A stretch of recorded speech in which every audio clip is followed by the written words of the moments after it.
వి gold trusted gold buyers తాకట్టులో ఉన్న బంగారాన్ని విడిపించి ఈ రోజు ఉన్న మార్కెట్ ధరకే కొనబడును. మరిన్ని వివరాలకు సంప్రదించండి 77107720. ఇవాళ నేను నిరంతరం 4 రోజులుగా వీటి మీద సమీక్షలు నిర్వహిస్తున్నాం. కేంద్ర ప్రభుత్వంతో కూడా మాట్లాడుతున్నాం, ముఖ్యంగా ఐసీఎంఆర్ జనరల్ అడ్వైజరీ ఇచ్చింది, కానీ ఇవాళ 2 కేసులు ఉన్నట్టుగా బెంగళూరులో నిర్ధారించింది. బెంగళూరులో ఐసీఎంఆర్ ద్వారా 2 హెచ్ఎంపీవీ కేసులు వచ్చినట్టుగా నిర్ధారించడం జరిగింది. తదనంతరం వీటి మీద మళ్ళీ ఇవాళ కూడా వీడియో కాన్ఫరెన్స్ ద్వారా నేను ఇక్కడి నుంచి అధికారులతో కూడా ఒక టీమును కూడా ఏర్పాటు చేసాం. ఒక పల్మనాలజిస్ట్ని, ఒక పీడియాట్రిషియన్ని, జనరల్ మెడిసిన్ డాక్టర్లని ఒక టీంని ఏర్పాటు చేసి వాళ్ళతో కూడా నిష్ణాతులతో చర్చించడం జరిగింది.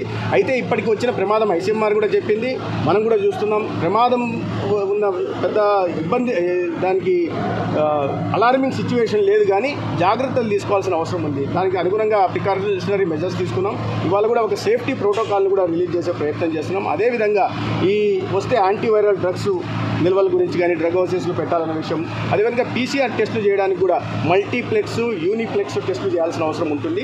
వాటికి సంబంధించిన వాటిని కూడా ప్రొక్యూర్ చేసే దిశగా ఇవాళ ప్రయత్నాలు మొదలుపెట్టాం. అదే సమయంలో ఈ VDRL ల్యాబులు కానీ, ఐసీఎంఆర్ ల్యాబులను కానీ పూర్తిగా ఆపరేషన్లకు తీసుకొచ్చి అన్ని రకాలుగా జాగ్రత్తలు తీసుకునే ప్రయత్నం చేస్తాం. నిన్న ముఖ్యమంత్రి గారు కూడా ఈ విషయం మీద వారు కూడా అధికారులతో కానీ మంత్రిత్వ శాఖతో మాట్లాడడం జరిగింది. తీసుకోవాల్సిన ముందస్తు జాగ్రత్తలు అన్నీ తీసుకోవాల్సిందిగా వారు కూడా ఆదేశించారు. మేము చాలా దగ్గరగా పరిశీలిస్తున్నాం. కర్ణాటకలో పరిణామాలు కానీ, దేశవ్యాప్తంగా జరుగుతున్న పరిణామాలను కానీ దగ్గరగా పరిశీలిస్తున్నాం.